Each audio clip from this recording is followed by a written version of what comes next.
సుమన్ టీవీలో మీ business promotions కోసం ఈ కింది నెంబర్ను సంప్రదించగలరు.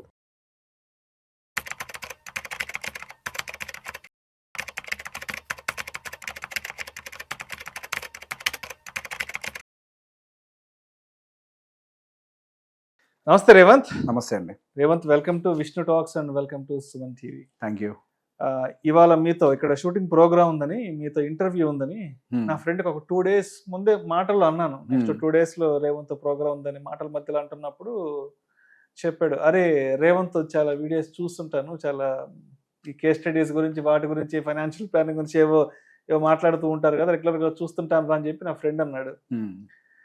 సరే ఇంకేంట్రా జాబులు ఎలా ఉన్నాయి ఏంటి, ఏదో ఏదో యాంథ్రోపిక్ భయాలు అంటున్నారు, ఏదో జాబులు యాప్లు అంటున్నారు అంటే ఆడు ఒక మాట చెప్పాడు, నిజమేరా ఈ బయట వార్తల్లో వస్తున్నది, టీవీలో చెప్తున్నది నిజమేను, బయట చాలా చాలా కంపెనీస్లో జాబ్ ఆఫ్లు విపరీతంగా జరుగుతున్నాయి. రీసెంట్గా వాళ్ళ ఫ్రెండ్స్కి సంబంధించిన కంపెనీస్లో కూడా జాబ్ ఆఫ్లు అయినాయి అంట. అయితే వీళ్ళ కంపెనీలో కూడా రీసెంట్గా ఏవో ఇంటర్నల్గా మెయిల్స్ వచ్చాయంట, పెద్ద పెద్ద ప్రాజెక్ట్ మేనేజర్, CEO లెవెల్లో వచ్చాయంట. ఏమని, బయట ఈ ఏఐ వల్ల జాబ్ లేబర్స్ కూడా విపరీతంగా జరుగుతున్నాయి. సో మీరు ఎవరైతే ఉన్నారో మన కంపెనీలో పనిచేసే వాళ్ళు ప్రస్తుతానికి ఎటువంటి ఫైనాన్షియల్ కమిట్మెంట్స్ కానీ, ఎటువంటి హోమ్ లోన్స్ కానీ, ఎటువంటి వెహికల్ లోన్స్ ఇట్లాంటివి ఏం తీసుకోవద్దు. సో ఏ టైంలో అయినా సరే జాబ్ లే ఆఫ్ అయ్యే సిచ్యువేషన్ ఉంది కాబట్టి సో వచ్చిన డబ్బును వచ్చినట్టు తీసుకెళ్ళి దాచిపెట్టుకోండి.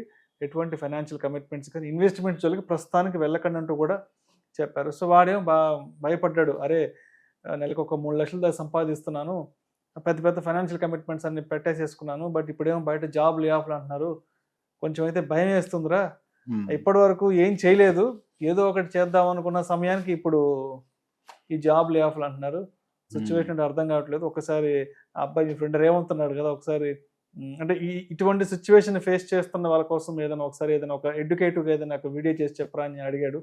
సో మరి ఇప్పుడు ఈ ఏఐ అంటే ఈ కొత్త టెక్నాలజీ ఏఐతే ఏవైతే భయాలు ఉన్నాయో, మరి ఐటీ ఎంప్లాయీస్ అంతా కూడా చాలా మంది సఫర్ అవుతున్నారు కాబట్టి వాళ్ళ కోసం నాకు మంచి మాటలు చెప్పగలరు. సో నేను ఫైనాన్షియల్ పాయింట్ ఆఫ్ వ్యూలోనే ఎక్కువగా మాట్లాడతాను, but at the same time ఒక ధైర్యం కోసం ఒక మాట ఏంటి అని అంటే, AI can only replace those who are not up to date. అంతే, అప్డేట్ కాని వాళ్ళకి కాని వాళ్ళు అంతకుమించి మనం భయపడాల్సిన అవసరం, కష్టపడే భయపడాల్సిన అవసరం లేదు. ప్రతి కంపెనీ బతకాలి కదా, కంపెనీ సర్వైవ్ అవ్వాలి అంటే 4 మనుషులు అయితే కావాలి. కాబట్టి those are not up to date, డెఫినెట్గా వాళ్ళు లే ఆఫ్ అవుతారు. సో ఫైనాన్షియల్స్లోకి ఎంటర్ అవుదాం. నేను ప్రతిసారి చెప్పే ఒక మాట, మనిషి జీవితం 75 సంవత్సరాలు అని మనం అనుకుంటే మొదటి 25 సంవత్సరాలు తల్లిదండ్రుల మీద మనం సర్వైవ్ అవుతూ ఉంటాం, చదువులు అన్ని వాళ్ళు చూసుకుంటుంటారు, ఉద్యోగం వచ్చే వరకు ఇంకా వాళ్ళ చూసుకుంటూ ఉంటారు. ఆ తర్వాత లాస్ట్ ఉండే 25 సంవత్సరాలు ఇక మనం రిటైర్మెంట్ ఫేజ్లో ఉంటాం. మన జీవితంలో ఉండేది మధ్యలో 25 సంవత్సరాలు. మన అసలు జీవితం, సంపాదించే జీవితం, ఉరుకుల పరుగుల జీవితం, బాధ్యతల జీవితం ఈ 25 సంవత్సరాలు. ఈ 25 సంవత్సరాల ఈ జీవితాన్ని ఒక మాయలాగా కనపడుతూ ఉంటుంది. నెలకి 2 లక్షలు 3 లక్షల రూపాయలు జీతం వస్తూ ఉంటే నా జీవితంలో జీతం శాశ్వతం అని అనుకుంటారు. కానీ సాడ్ రియాలిటీ ఏంటి అని అంటే, అసలు ఉద్యోగాలు పోవటం పక్కకు పెడితే మన జీవితంలో జీతం ఎప్పుడు శాశ్వతం కాదు. అసలు ఐటీ ఎంప్లాయీస్కి అయితే మరింత తక్కువ వర్క్ లైఫ్, 20 సంవత్సరాలు ఉంటే ఎక్కువ, వాళ్ళకి గట్టిగా 20 ఏళ్ళు, 15 ఏళ్ళు, 20 ఏళ్ళు అంతే వాళ్ళ వర్క్ లైఫ్. 20 ఏళ్ళు మళ్ళీ మధ్యలో ఈ జాబ్ లే ఆఫ్ అంటూ ఏదో జరుగుతూనే ఉంటాయి, ఏదో ఒక న్యూస్ ఎప్పుడు ఇబ్బంది పెడుతూనే ఉంటుంది. వర్క్ లైఫ్ తక్కువ అంటే మనం సంపాదించుకునేటువంటి ఆ వయసు చాలా తక్కువ. ఆ టైంలోనే మనం ఏం చేసినా కరెక్ట్గా ఆర్గనైజ్డ్గా చేసుకోవాలి. చాలా మంది విషయంలో నేను ఎప్పుడు హోమ్ లోన్ తీసుకోకండి, ఎర్లీ ఏజెస్లో కమిట్మెంట్లు పెట్టుకోకండి, నేను అంత గట్టిగా వాదించినప్పుడు మనోళ్ళ కింద కామెంట్లు చాలా మంది పెట్టారు, హౌస్ ఈజ్ అన్ ఎమోషన్. ఇప్పుడు ఏమైంది?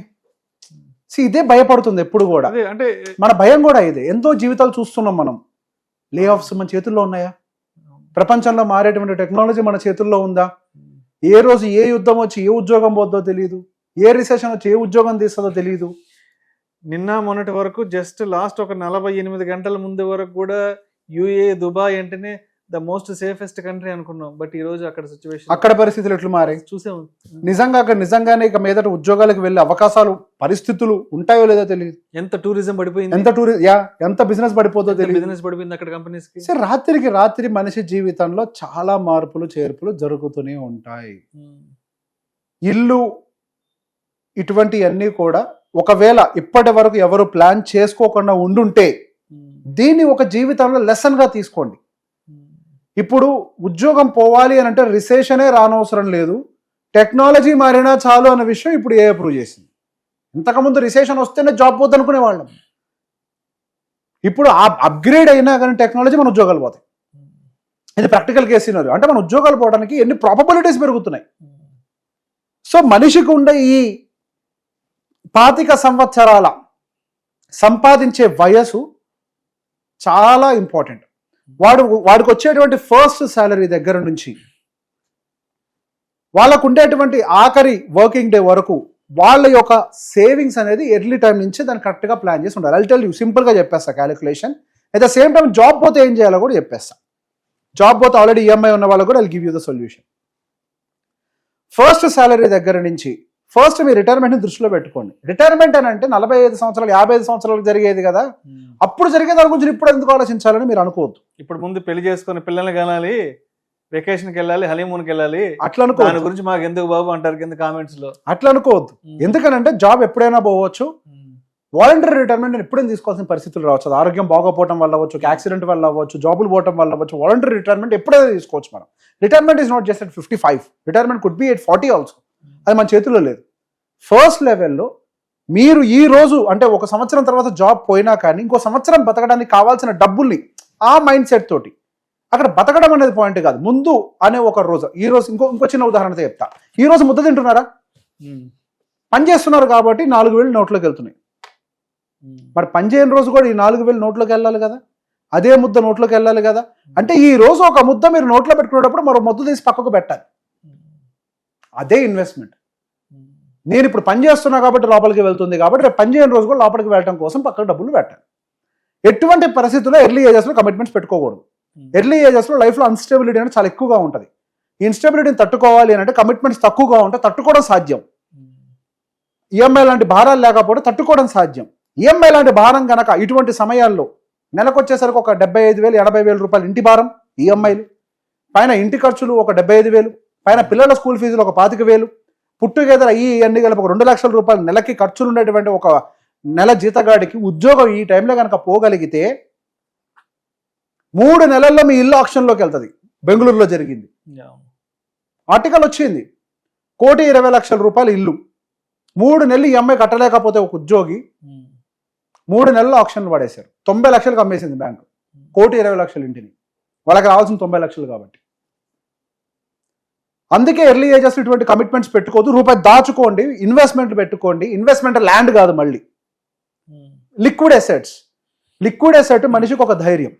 అంటే ఇక్కడ రేవంత్ పేరెంట్స్ అనే వాళ్ళు కూడా ఫస్ట్ ఏం చేస్తున్నారంటే 25, 24, 25, 25 కంతా ఉద్యోగం వచ్చిందంటే ఫస్ట్ పేరెంట్స్ చెప్పే మాట ఏంటంటే, అరే ఒక 50 లక్షలు 1 కోటి రూపాయలు పెట్టి ఫస్ట్ ఇల్లు కొనేసేసి, ఫస్ట్ ఉద్యోగం వచ్చిన కొత్తల్లో ఊరు వెళ్తేనో ఏదైనా పెళ్ళికి వెళ్తేనో ఏదైనా బంధువుల ఇంటికి వెళ్తే ఫస్ట్ చెప్పే మాట ఏంటంటే, ఉద్యోగం వచ్చేసింది కదా, నెలకు ఒక 50,000 60,000 జీతం వస్తుంది కదా, ఫస్ట్ వెళ్ళి హైదరాబాద్లో ఓ 2-3 కోట్లు పెట్టి ఓ ఇల్లు కొనిపడి దొబ్బు ఫస్ట్ చెప్తారు. ఇంకొంతమంది చెప్తారు జాబ్ వచ్చేసింది ఒక మంచి కారు ఒకటి తీసుకో ఒక 20-30 లక్షలు పెట్టని చెప్తారు. అంటే 25, 26 ఏళ్ళ వయసుకే ఓ 2 కోట్లు 3 కోట్ల రూపాయల ఫైనాన్షియల్ కమిట్మెంట్స్ తీసుకుంటే రేపన్న రోజు ఇలా ఉద్యోగాలు జాబ్ లే ఆఫ్లు అయితే వాడు 30-32 సంవత్సరాల వయసుకి ఇలా రోడ్డును పడే పరిస్థితి ఏం సిచ్యువేషన్స్లో.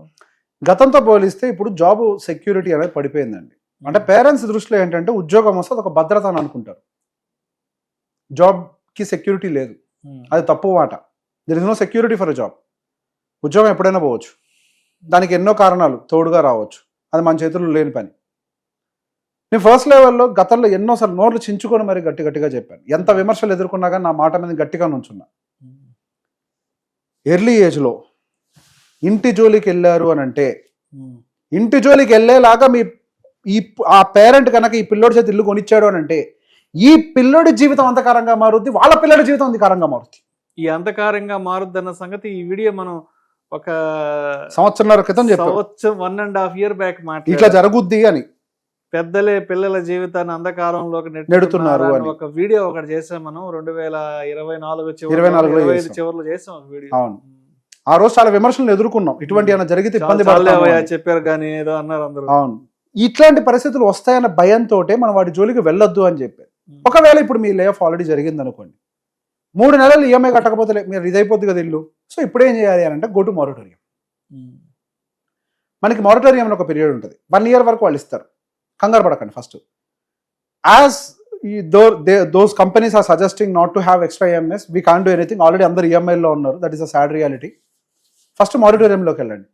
బ్యాంకు మీరు ఫస్ట్ ఈఎంఐ అంటే బౌన్స్ అయ్యే లోపలే బ్యాంకు దగ్గరికి వెళ్ళి మీరు మారిటోరియం అప్లై చేస్తే ఆ వెసులుబాటు మీకు 1 year పాటు కల్పిస్తారు.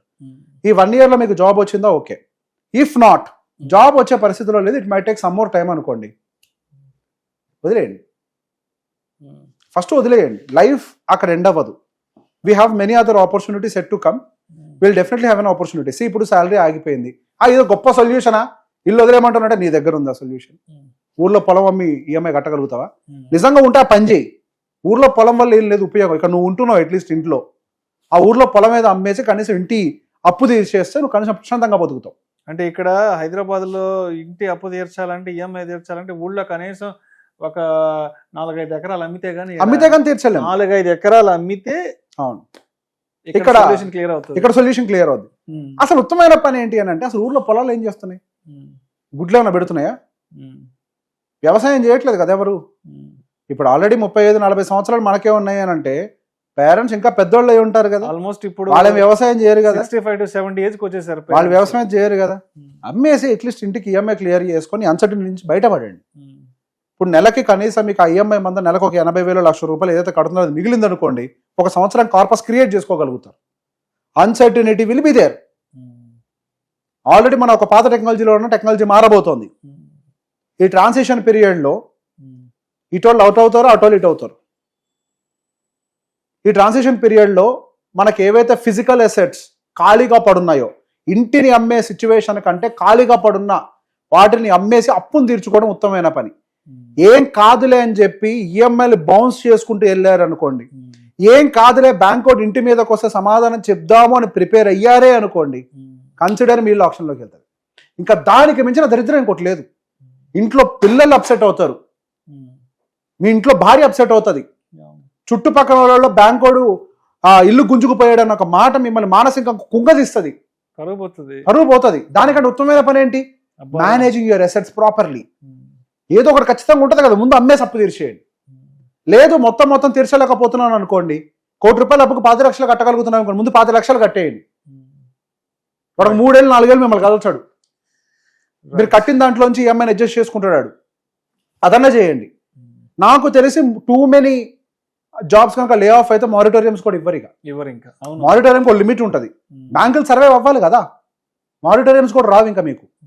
సో బెటర్ ఇప్పటి నుంచే లిక్విడిటీ త్వరగా ఎక్కడ దొరుకుతుందో చెక్ చేసుకొని కొంత తీసి ముందు కొద్దిగా లోన్లు క్లియర్ చేసుకొని భద్రంగా పెట్టుకోండి. లేదు అంటే కనీసం డబ్బులు తీసి ఎక్కడో చోట డెట్ ఫండ్లోనో ఎందులోనో పెట్టుకొని ఒకవేళ ఉద్యోగం పోయినటువంటి సందర్భం ఉంటే ఆ డబ్బులతో మేనేజ్ చేసే ప్రయత్నం చేయండి. సో ఇక్కడ ప్రాబ్లం వచ్చేదాకా వెయిట్ చేయకండి, వచ్చినప్పుడు చూద్దామని అంటే ప్రాబ్లం వచ్చాక ఇంకా మీకు సొల్యూషన్ దొరకదు. రియాక్టర్లీ. Thank you so much Revanth. అంటే ఇప్పటికే చాలా ఫ్యాక్ట్స్ మాట్లాడుకున్నాం, చాలా మంచి విషయాలు మాత్రమే మాట్లాడుకున్నాం. అవును, కాబట్టి ఇవి పబ్లిక్కి నచ్చవు, ఇష్టపడరు కాబట్టి సో ఈ వీడియో ఇంతటితో స్టాప్ చేద్దాం. ఓకేనా? Thank you so much. Thank you.